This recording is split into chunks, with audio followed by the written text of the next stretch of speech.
Happy First Chapter Friday. We're going to read aloud the first chapter from Martin Bridge, On the Lookout. And this is part of a series, so if you like this book, check it or others out in the series. Yesterday's party. Ding dong, Martin answered the door. There stood Layla Moffat, holding out a big, lumpy present. It was shiny with tape and wore a frilly, lopsided bow. For once, Layla was wearing a dress. It was bubblegum pink. But something else was different. Martin ignored her wide grin and stared hard. It was her hair. Martin knew all about Layla's hair. She sat right in front of him at school. Her messy orange curls and constant hand-raising blocked his view of the blackboard. But today her hair was combed and held down with dragonfly barrettes. "Happy birthday," said Layla. She turned to wave goodbye as her mom beep-beeped, then drove away. "You're here for my birthday party?" Martin asked. He couldn't believe it. "Am I early?" "No, Layla," said Martin dryly. "You're late. My party was yesterday." "Yesterday? But the invitation said today." "I think." Layla's smile faded. "No," Martin corrected her. "Yesterday. It said yesterday. I invited the whole class, and they all came yesterday." Layla felt her pockets for the invitation. When she came up empty-handed, she whirled around. But her mom was long gone. Layla slowly turned back to face Martin. Then she reached for her left foot and pulled it up behind her. Layla always did that when she was nervous. In that fancy dress of hers, she suddenly reminded Martin of a type of pink bird that stood around on one leg. He tried to remember its name, but his thoughts were interrupted. "So, I missed your party." "Yes," said Martin, arms crossed, "you did." Layla let go of her foot and stood on her toes to look past him, as if expecting to see party guests inside. Martin leaned into the path of her stare until she stood down. "Well," said Layla in a little voice, "I guess I'll wait on the steps until my mom comes back. She's gone shopping." She tucked the present under her arm and turned to go. "No," said Martin glumly, eyeing the gift. "You'd better come in, I guess." He began to push open the door, but somehow Layla was already inside. Cripes! It was hard for Martin to like Layla. She was forever borrowing his pencil crowns at school. Somehow she managed to sit beside him at lunch every day with her smelly tuna fish sandwiches. And whenever she got the right answer in class, which was a lot, she'd turn around and smile at him as if they shared a secret. Martin's ears burned just thinking about it. Frankly, Martin had been relieved when she hadn't shown up for his party. But now here she was, all to himself. "Why, hello, Layla," said Martin's mom as she came into the front hallway. "Don't you look nice?" "Hello, Mrs. Bridge," replied Layla, and she curtsied. "I thought Martin's party was today." She held up her present as proof. "Oh, dear," said Martin's mom, her face melting in sympathy. "And look how nicely you wrapped your gift." Martin looked at the present again. He had never seen anything so overly taped together in his life. "I picked it out myself," said Layla, rocking on her heels.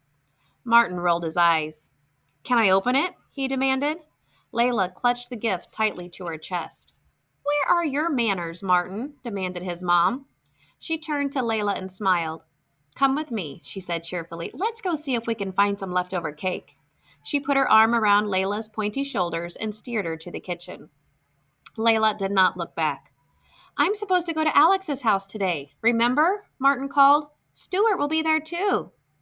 Alex and Stuart were Martin's best friends. Today they were going to be park rangers on the lookout for forest fires. It was their favorite game, after intergalactic missions with their television cartoon hero, Zip Rideout Space Cadet. "That can wait," said his mom, without slowing her step. "Why don't you set the table for your guest?" She lingered on the word guest and shot him a look that said, "Set the table, now." Martin swallowed hard, lips pressed tight.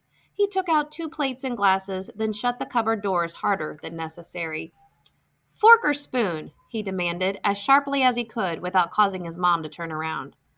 "Spoon, please," answered Layla, as sweetly as icing with sprinkles. Martin set a spoon by each plate and plunked himself down at the farthest end of the table. He scraped his chair angrily against the floor and glared at his guest. But try as he might, he could not knock the annoying smile off of Layla's face. Martin's mom brought over what was left of the cake and cut it into 2 generous pieces. Martin ate in stony silence. Shall I sing happy birthday? Layla finally asked between two bites. No, said Martin. We did that yesterday. He licked the last smudge of icing off his spoon and pushed the empty plate away. Layla continued to eat like a princess, one morsel at a time. Mom, Martin called impatiently, can I see you a minute? Without waiting for an answer, he stormed to the living room. His mom followed. You've got to tell her to go, he demanded. My birthday was yesterday. I know that, but she's here now. We can't very well send her away, his mom said in a low voice. Well, I have plans, Martin said extra loudly. I'm sorry, Martin, but a guest is a guest. She patted his shoulder. All done, Layla called merrily from the kitchen. Martin sagged in defeat. What should we do now? Layla asked when he trudged back into the kitchen. What should we do now? Repeated Martin, his voice a notch higher than usual. Yes, said Layla, until my mom comes to pick me up at 4 o'clock. Martin turned to stare at the little hand on the kitchen clock. He counted the hours on his fingers. His park ranger firefighting plans were going up in smoke. Martin was about to protest when his mom gave him another look. Well, he faltered, I guess you could play outside, finished his mom. It's a beautiful day. Out you go. She ruffled Layla's hair. As Layla skipped out the back door, her curls started to spring up. Glowering, Martin followed. Layla cut across the lawn. Spotting leftover party hats on the picnic table, she put one on and snapped the elastic under her chin. Here's one for you, she said, holding out a slightly crushed hat. No thanks, said Martin. I already wore one. Yesterday. Martin picked up his basketball and began to bounce it on the shimmering hot pavement. Layla did not join in.